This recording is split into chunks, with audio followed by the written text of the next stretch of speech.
Hello and welcome back to podKast with a K. I'm your host Carla with a K, and we are here and another fine podcast evening on WECS 90.1 FM, twitch.tv/CarlyGirl, or wherever you get your podcasts. Like I said, I'm your host Carla with a K, and today we are recording on March 3rd.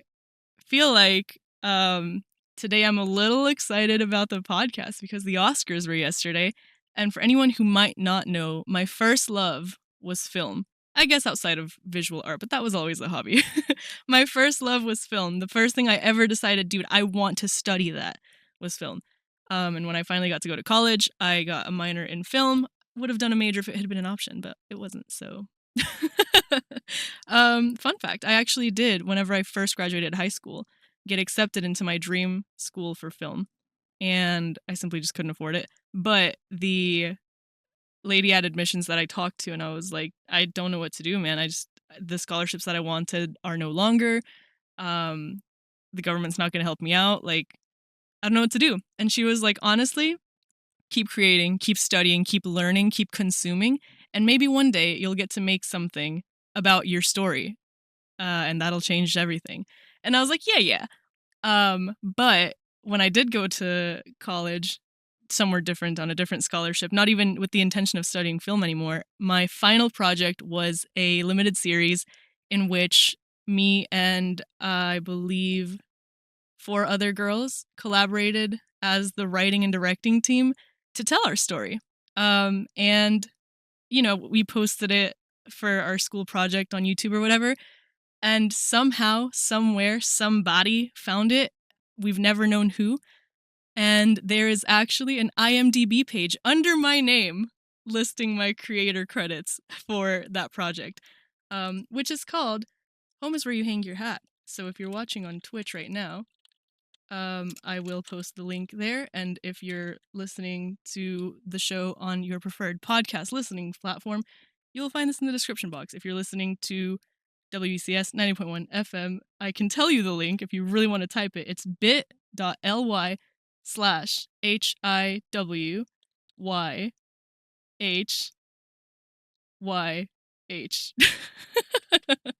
which is an acronym for Home is Where You Hang Your Hat. Anyway, back to the main topic at hand, the Oscars.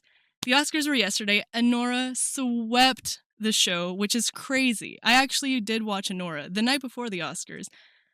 Kind of surprised, actually, that it did this well. Not because I didn't like it, but because there were some very interesting style choices. The story was great. I did genuinely like the concept, okay? My main beef with Anora was the cinematography. I feel like the cinematography is inarguably the most important part of a film. In school, we learn that audio is the most important part of something, right? Whenever you're watching something, whenever you're listening to something, whenever anything happens, if there's bad audio, you are less likely to stick around just because you're like, I want to hear that. You can make it through bad visuals, but audio is what will stop you in your tracks. I almost disagree. Not in the sense that if something is shot on a flip phone from, 2012 and it's just 2 pixels. That's not what I mean at all. I mean bad composition. I mean bad technique. And for whatever reason, Anora, I'm going to try to do this with as least spoilers as possible in case anyone wants to watch. For whatever reason, Anora had different instances where there were these really weird zoom-ins, right? There was one zoom that's meant to be like expositionary, and it's a little bit funny, and it starts like from a shot of the house, and it zooms in through the window to where the characters are doing whatever it is that they're doing. And that shot, I was like, this could be cool if it had been a dolly zoom, right? Like the Jaws shot where like as you're zooming in, you're focusing in, so like you get that like weird, like the background comes at you while you're zooming in on the action sort of moment. And, I was like, okay, an excuse could be made here. There is a different scene in which there is a group of characters in an altercation and they're like, yo, what the heck is happening right now? And one of the characters kind of almost fourth wall breaks, looks towards the camera, and there's like just a crash zoom on his face, kind of like, in The Office, if you've ever seen The Office or any of the documentary style comedies, whenever something happens and there's a crazy reaction, the camera will pan to where that action is and do like a really quick zoom landing on their face. And the whole purpose of that scene is to be like, oh my god, that's so goofy, right? It was so out of place in Anora, and it broke my immersion completely. The first one, I was like, I'm just being critical because I like film and I've been in a place where you have to make that choice. And with the other one, where it's a zoom in on the character, it felt so slapstick. It felt kind of like I was watching The Three Stooges, and someone trips and falls the first time. It's funny. The second time, oh my god, a callback. The third time, okay. The fourth time, they're trying to catch us off guard. By the fifth time, dog, just learn to walk. Tie your shoes. Crawl if you have to. I'm tired of seeing you fall. And that's how I felt about that zoom. It was just so weird and out of place. And it was supposed to bring comedic levity, but I hated it. And for that reason, I'm so surprised that it won the biggest award of the night, being best film, because I feel like that's got to be a culmination of everything being perfect. The cinematography was enough to break my immersion, and I was so displeased. However, I will say it is a huge win for independent film, which was a part of the speeches that were made last night. The actress for Anora gave a very her name is Mikey Madison, I think. She made like a speech where she just like thanked everyone that had been involved in the process. She's a young actress. This is like a crazy accomplishment. Whatever. I don't care. The speeches that stuck with me were the speeches about independent film, right? So for example, one of the speeches was one that was about how the movie was made independently for a budget of $6 million with 40 crew members and all shot on location in New York City, right? Which is crazy. That's honestly, for a film, that's pretty impressive. 6 million is a lot, but nothing compared to big feature films, right? And so they said that they made it to be independent. They wanted to make independent films, and we need more independent films, right? This is proof, right? And at the end of the speech, he said, this film was made on the blood, sweat, and tears of incredible indie artists. Long live independent film, which I loved. I'm a fan of that because I feel like with big studio productions, it's a lot of how much money do you have? How many people do you know? How is this going to get you in, right? Like you already have to have not even a foot in the door. You have to be completely in the door, just holding it open like by your last pinky in case you need an anchor to like yank yourself out, right? And the cool thing about indie films is if you find a team and you find a publisher that's willing to work with you, you have every chance in the world, right? This was also the case with, I think, Flow, was it? The animated movie about a cat, which was just made by, Flow, which was just made by some dudes on Blender. Also crazy. And I think we're in a really good spot right now where people want more independent stuff, especially because a lot of the big feature productions are sequels, right? Like there was, I think, one of the Alien movies up for a sequel right now. We are seeing Captain America, I think, back in production. Like there's been a lot of like reboots as well. And I've never been a fan even of like the live action reboots of animated movies. I'm like, just make up a new story, tell us a new story. And this goes as well for like the new castings in efforts to be like more representative of whatever. I'm like, just make new stories. We don't need more of the old stuff. So that's why indie films are great, right? And the studios that made or the studio, the publishers, the production company that made Anora, I think also is the same company that made Parasite, I, Tonya, Apollo 11. And I think a really cool thing about indie films is also that they're not necessarily meant to be like weird on purpose. It's just that there are stories that want to be told how they want to be told.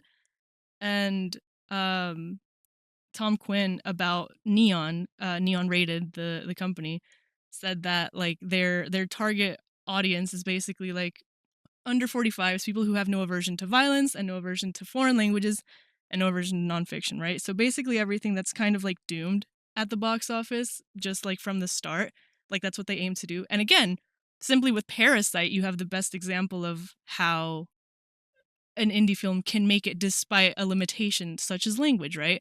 With Anora, it was explicit content and violence, right?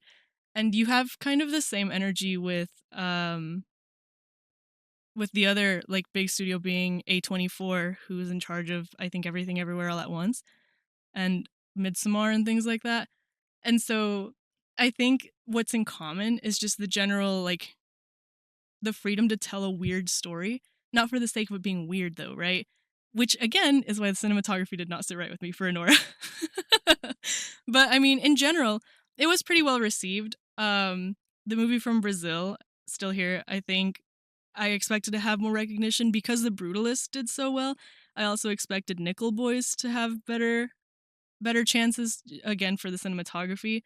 And I was really, really happy to see The Wild Robot had some decent nominations as well, just because I was a fan of The Wild Robot. I love that movie. I watched it like 3 times. Everything about it was amazing and perfect and beautiful.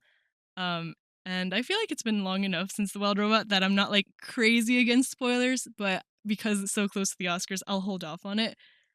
So this is also a personal note to self to talk about The Wild Robot because it was such an amazing, amazing story. And there's just one part of it that made me cry. And I'm like, this is going to be my new movie that I watch when I need to cry. I've said before, like, if I'm ever like feeling something, but I don't know how to process it and I feel like I need to cry about it, I watch Big Hero 6. It's like a guaranteed tearjerker for me. Wild Robot is now on that list. I like art that makes me feel, right? Like, I think that's probably one of my favorite things that movies do. As well as like I feel like the general reception for Anora was cool just because it had a little bit of similarities to other stories.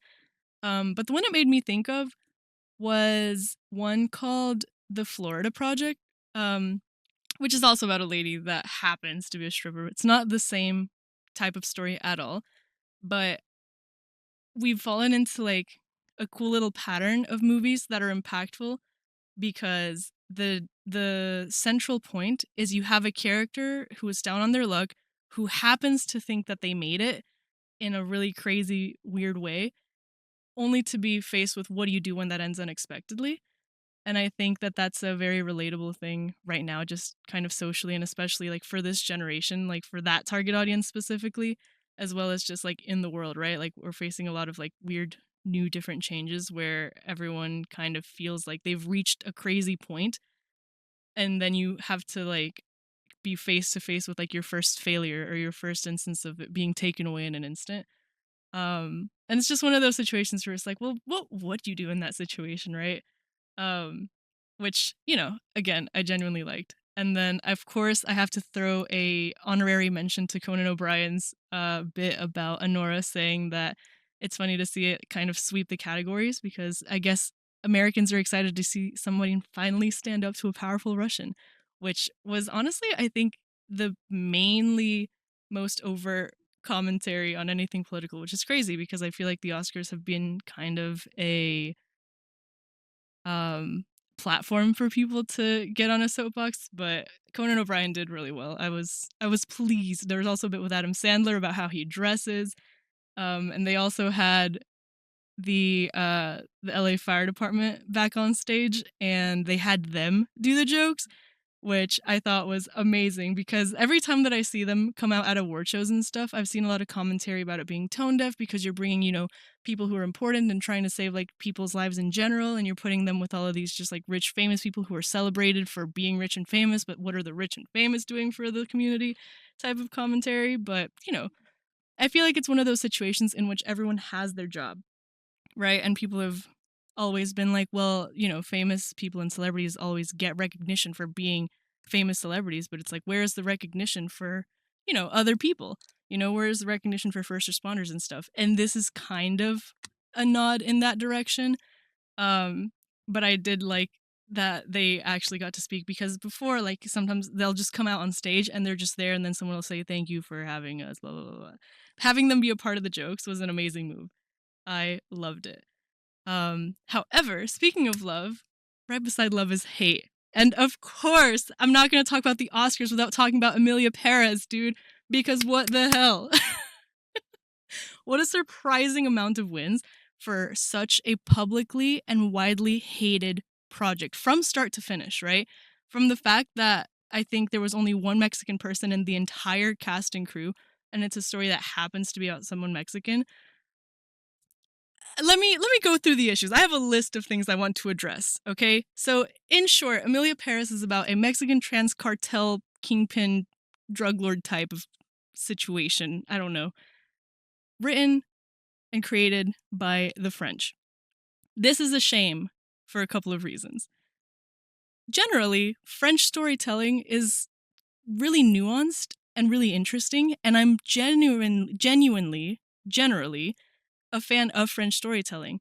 The Substance, which was also up for Oscars, had a French director. Promising Young Woman, I had a French cinematographer, I think. Coda, Sound of Metal, I think Call Me By Your Name. Like, a lot of big name films with French storytellers have done really well and gone really far just because the energy of French storytelling is really interesting, and it's very emotional and it's very impactful, right? I feel like culturally different places have different forms of storytelling, right? American storytelling is usually driven by like a 3-story arc, beginning, middle, end. Usually there's a happy ending, right?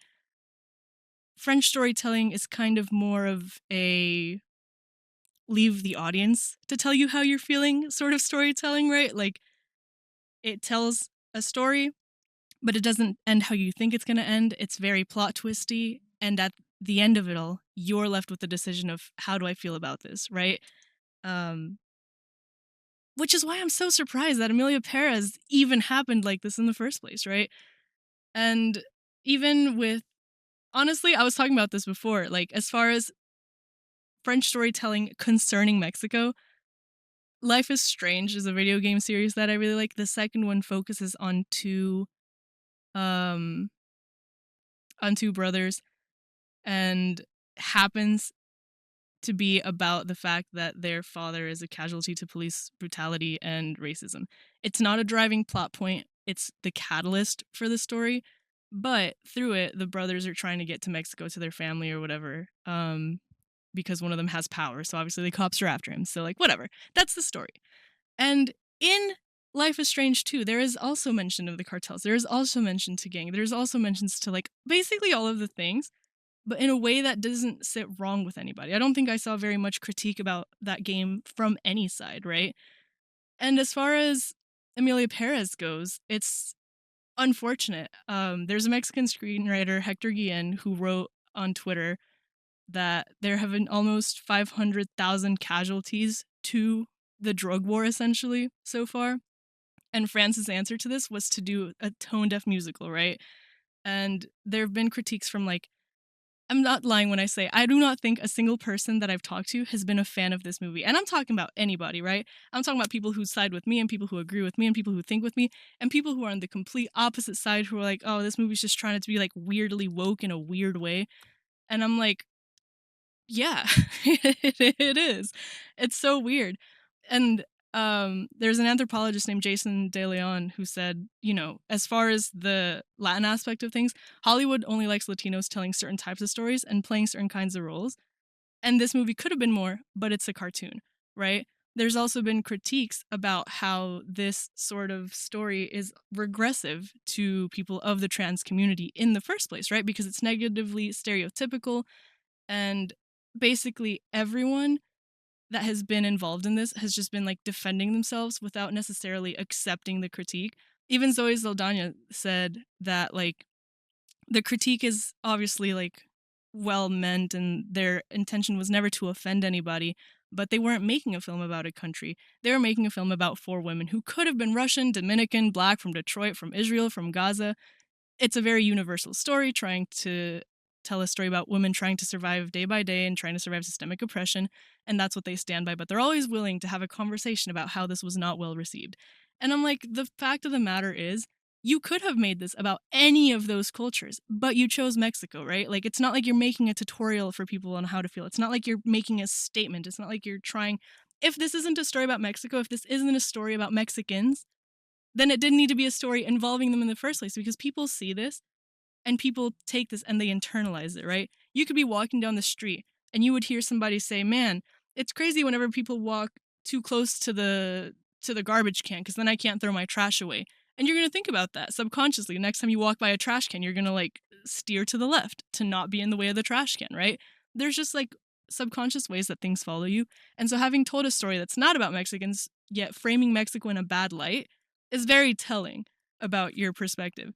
And a lot of critique from other writers and other creatives and other, professionals in the field have been that France's kind of showing themselves in a regressive stance as well by telling a story that is so Eurocentrically stereotypical about something that's, it's been long discussed and something that there's been a long running awareness of, only to have to only for those people to have to be faced with something that is making a mockery of it, right? A caricature of it, right? Like 500,000 people dead, that's reported deaths. There's so many more people that have gone missing because of this in essentially what is Mexico's biggest internal war, right? And to like even add to that, there's been a lot of like, oh, well, like Zoe Saldana said, like, her grandmother came to the country in the 60s and she's like a child of immigrants, and she was so honored to accept an Academy Award because she's the first American of Dominican origin, right? Which would have been a beautiful speech if it hadn't been such a like, oh, well, I have immigrants in my family too, because the main actress, Carla Sofia Gascon, said something similar because of old tweets that resurfaced of hers. Her controversies are a little bit different in that she has a lot of opinions which aren't great. In the same vein of like, oh, well, I have this, so I can't be that type of attitude, right? There had been a tweet of hers from I think 2020 or 2021 where she said basically, is it my impression or are there more Muslims in Spain? Every time I go to pick up my daughter from school, there are more women with their hair covered and their skirts down to their heels. Next year, instead of English, we'll have to teach Arabic, right?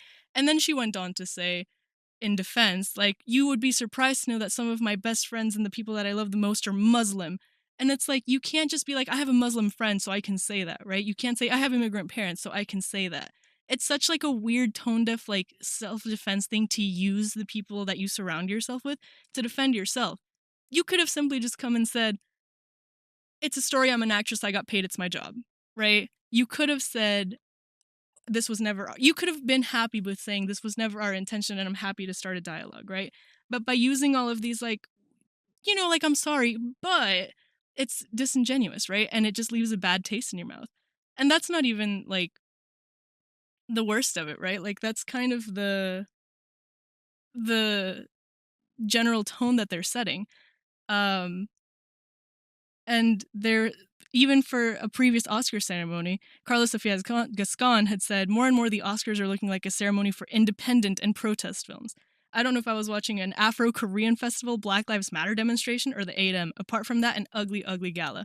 Which, again, is a slap in the face as a resurgence because one of the films that won this year was an independent film. Another of the films that won was an independent documentary about Gaza and Palestine, and in which the speech was, this has to end both for the sake of people from Israel and people from Palestine, right?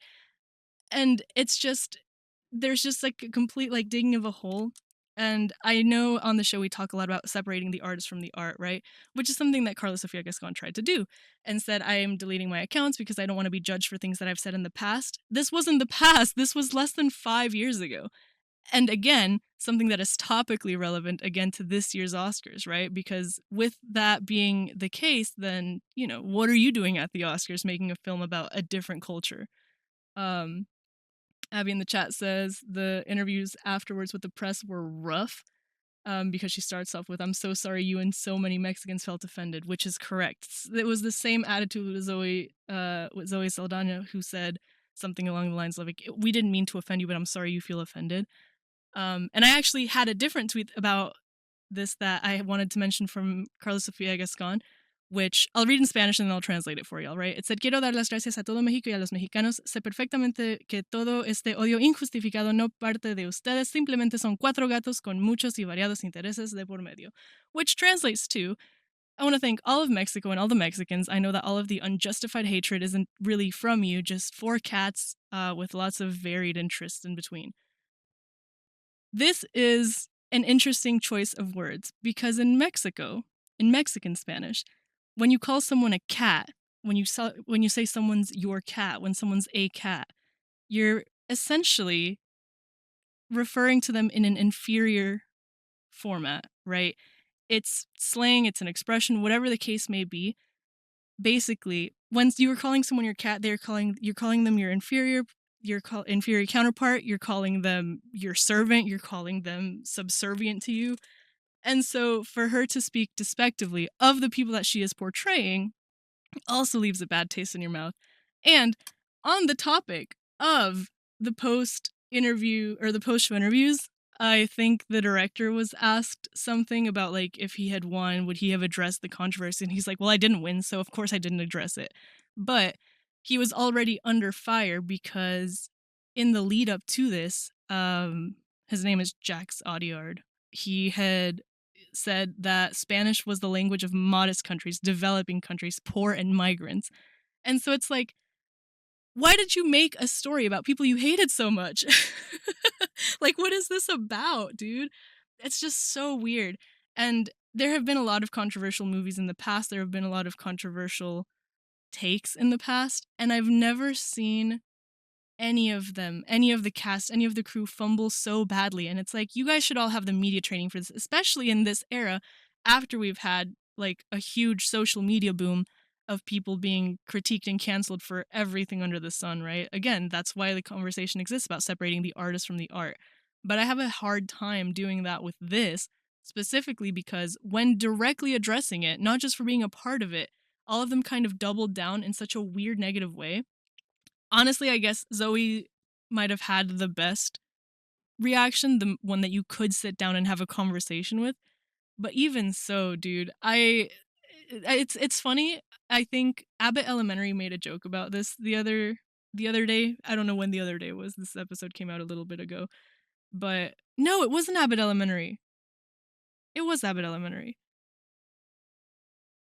Abbott Elementary has made jokes about this, about people trying to be like, oh, right, there's Abbott Elementary is about like this underfunded school in Philly that happens to have mostly black students and teachers, and there's one white teacher, and he's like, oh, well, when I was in Africa, and Quince's character keeps saying, you don't have to keep talking about when you were in Africa. You don't have to say when you were in Africa. You can just tell us your point, which is how I feel about things like this. And there's a different show I was watching called Animal Control, which has a similar joke in which one of the responders that works for Animal Control is of Indian background, and he's like super American. He gets to throw the first pitch at a game because he went viral on TikTok or whatever, and he's trying to like milk it for all it's worth, and he's about to give an interview, and he's like, as someone from, immigrant Indian parents, and his partner throws something at him. She's like, no, no, absolutely not. And he's like, no, you're right. Which again is funny because like even in current mainstream media that addresses cultural like stereotypes in a comedic way, right? Like you have the guideline. If a comedy is making a joke in a way that is well received, that is your litmus test. That is your guideline. That is where you have to base your reaction off of, because that is the bare minimum. It's the same as when I was talking about SNL. If SNL makes a joke and you want to make a joke about a topic, you want to talk about a topic, that is your bare minimum, right? I'm not saying that these are bad jokes. I'm just saying that is the bar that you have to beat, because that's what mainstream is, right? Mainstream gives you a guideline, mainstream gives you a ruler, whether that's for your creations, like making this movie in the first place, or whether it's for you as a person, because it's teaching you what's acceptable, right? And if you want to be a rebel without a cause, if you just want to be you, fine, be you.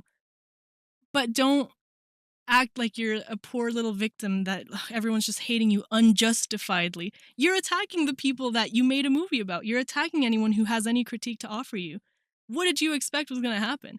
I'm going to be really interested to see how this fares for their career. Obviously, winning Oscars is going to be great in terms of like having interest. Like, we have Timothée Chalamet demolishing everything off of one win, right? And being nominated for 2 films this year. And you have like kind of a ripple effect whenever someone is successful in any industry, but in specific right now in film. But I want to see how this goes with how badly received Emilia Perez was. Again, I'm so surprised that it made it into the Oscars in the first place and that it made it this far and it got so many awards just because of how much the general public hated it. I've never, ever, ever been so shocked. But, of course, that's just my opinion. Although it's not. This is the general public consensus. So, whatever.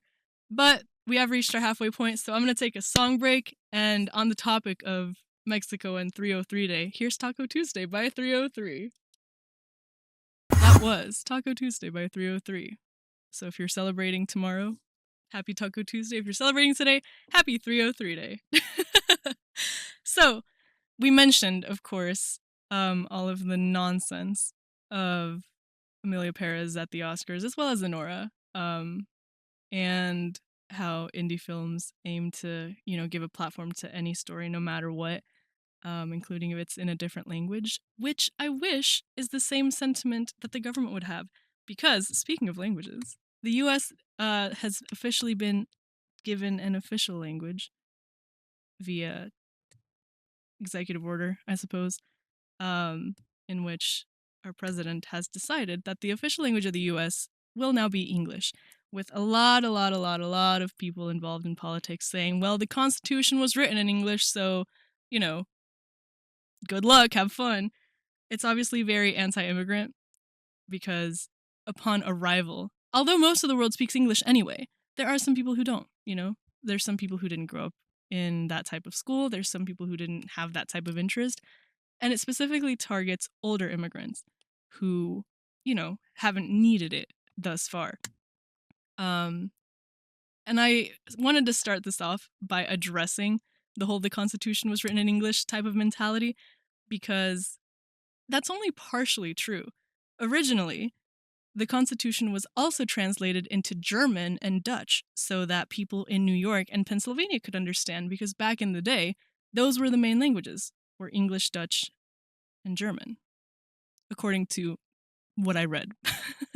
With this logic in mind, that means that even if the official language of the US were to be English, this should include a sidestep into translating it into Spanish and Chinese, which are the runner-ups and by far the second and third most spoken languages. That being said, in the US, over 350 languages are spoken, including indigenous languages, and if we want to get into that, that should also include Spanish, because Spanish was what was spoken in the territory that was taken by the US in the Mexican-American War, with the last state being claimed in 1912, right? Like, there's people's grandparents and great-grandparents who have direct stories about this, right? And I'm not here necessarily to campaign for Spanish. I honestly, genuinely think that doing this is just a distraction from other things that genuinely matter, right? Like, I've talked a lot about this before, just because in my personal lived experience, the only thing that I can tell you for a fact in that case is things that relate to me being Mexican, right? But I mean, like I said, this is also an injustice to people who speak indigenous languages, people who speak Mandarin, or the other 350 languages, right? Like, there's different pockets of the states that have their own languages and their own dialects, because it is such a crazy big country, right? Like, this is a direct jab at the fact that Spanish is the second most spoken language, because one of the, I don't remember if he was a senator or what, but his original post, the one that sparked the Constitution was written in English narrative, he he tweeted or twoted or he posted it in Spanish. It's a direct connection. It's a direct correlation. And again, I feel like it's a huge, huge, huge thing to remember. Immigrants are not only Mexican, immigrants are not only Latinos, immigrants are not only Hispanic, right? There's a lot of European and Asian and African immigrants as well, which again is why I think this is a huge distraction to everything else that's happening in the world, right? Like, if you want to talk on the topic of immigration, fine. You can go and research this as much as the next guy, right? Right now, the main topic in that world is the fact that TPS, or temporary protected status, has been revoked for Haiti and for Venezuela, and I don't remember if there's another country in that. Meaning that people who have been given permission to be here legally due to extenuating causes that have led them to become refugees from and be seeking asylum from their countries no longer have that protected status. They are now subject to deportation. They are now subject to all of those proceedings, even though they were here on permission, given permission, and committed no crime in the first place, right? Which is why I talked about this in the past. I don't need to keep repeating myself. The other episodes exist. The TikToks and the Reels exist, right? Like, 77% of immigrants in the US have entered the country legally and have only become undocumented through bureaucratic lapses in errors in these types of proceedings, right?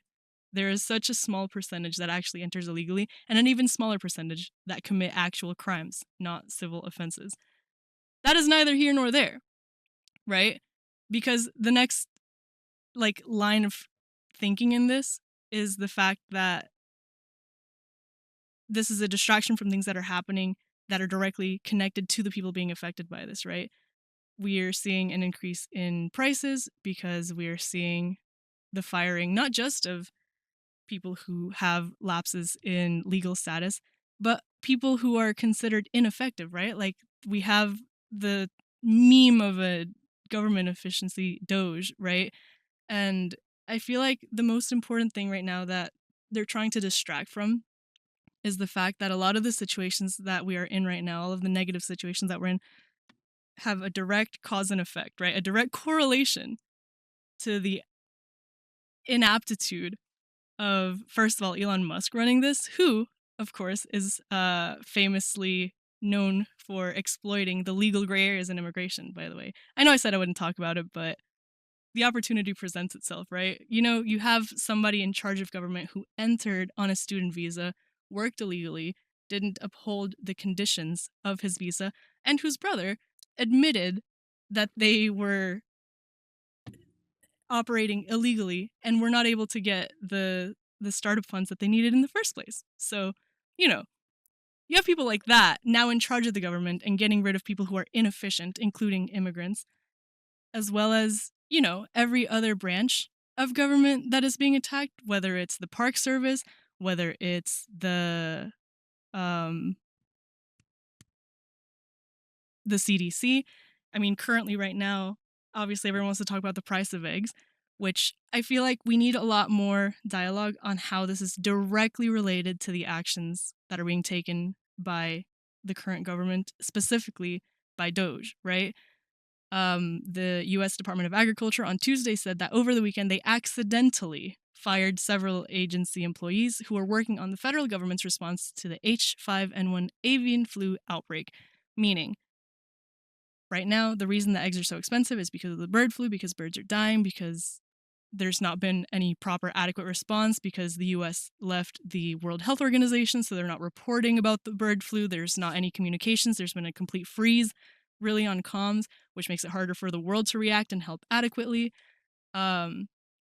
And they said that although several positions supporting bird flu efforts were notified of their terminations over the weekend, they're working swiftly to rectify the situation and rescind those letters, because the USDA was among the branches that were affected by Doge in the new requirement that they have to, essentially every government employee has to justify their job and list 5 things that they did.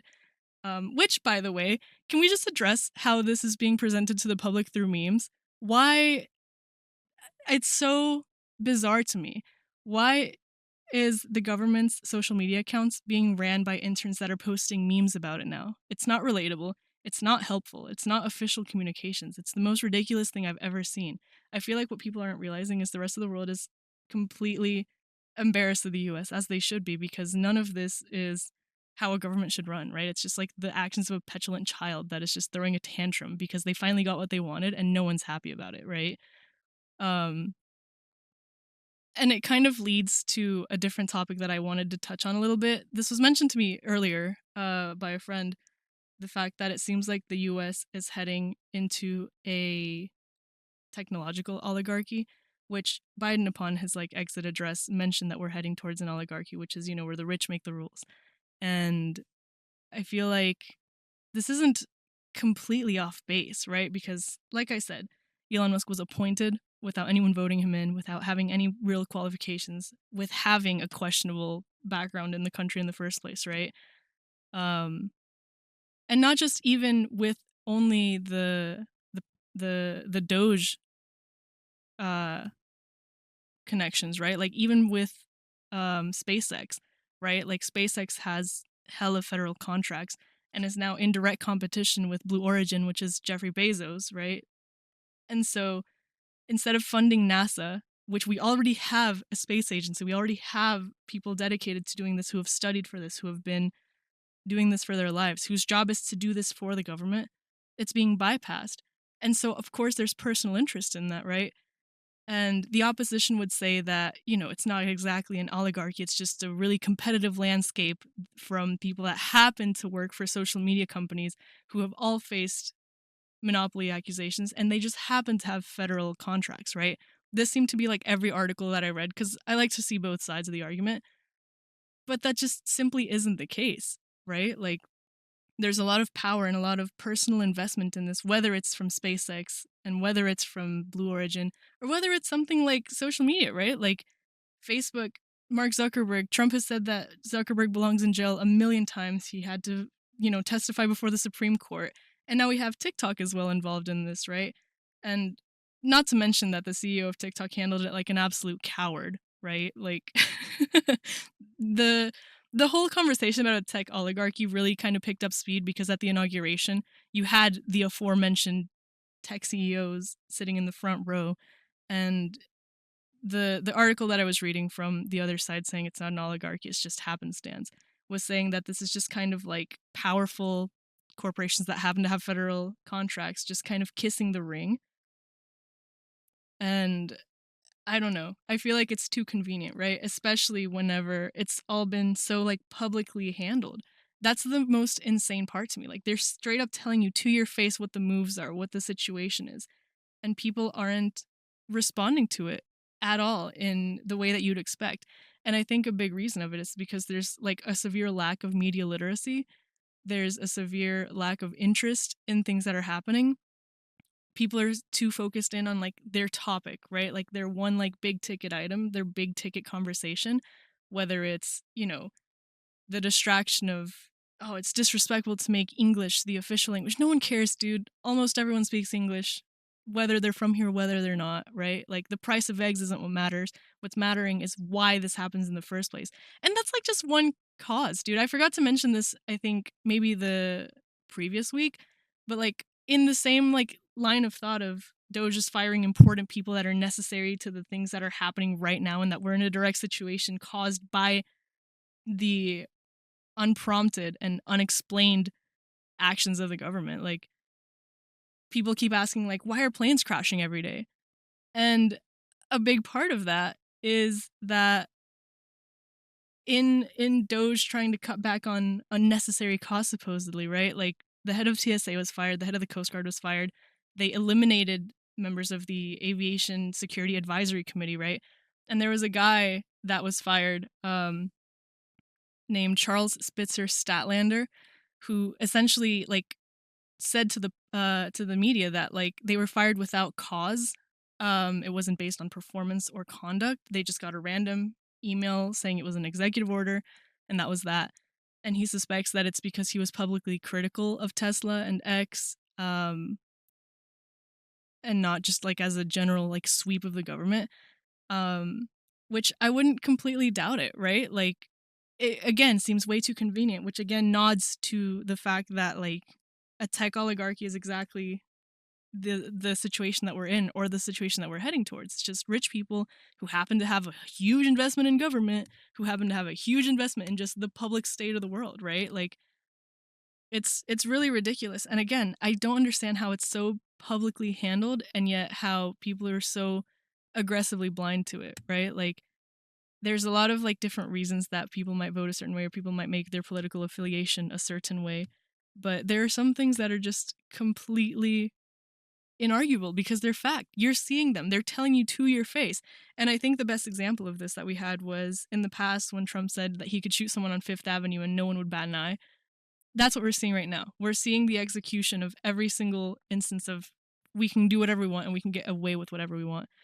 And no one's no one's looking at it in any type of way. Like one half of the people is too jaded and they're like, yeah, it's just going to be that way forever unless someone does something about it. It's like no one wants to actually do something about it.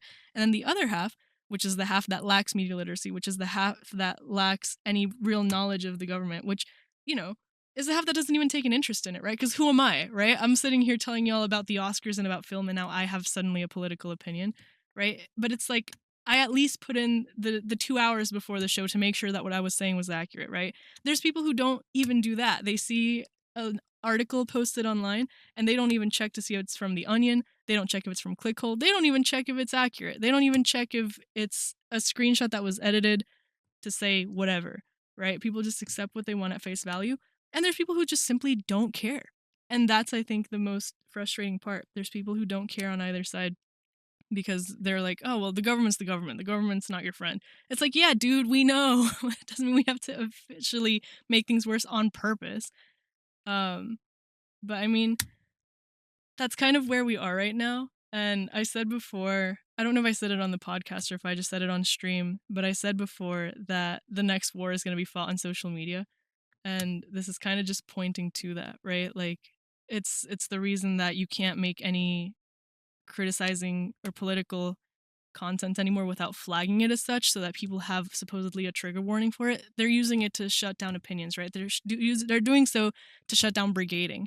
Like whenever like all the K-pop stands bought up all of the tickets at some Trump rally to make sure all of the seats were empty, right? Like you're seeing a direct connection to the government working with the people in charge of these social media companies in order to either control the narrative and either control what like the money does in the government, like, and it's all just like a huge distraction from them very publicly again doing things that are directly harming the American people.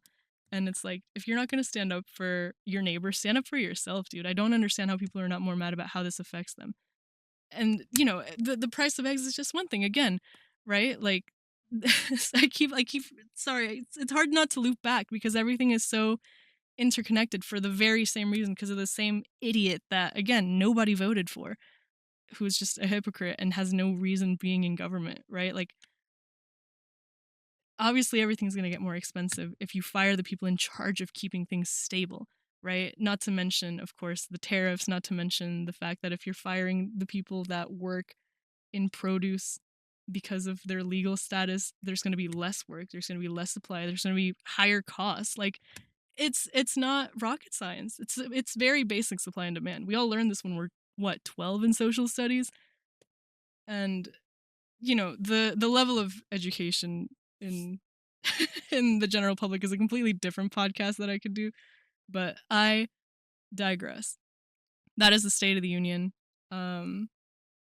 I really, really, really hope that everyone stops feeding into things that are honestly distractions, whether it's English being the official language or whether it's Emilia Perez making a mockery of every single community that it affected.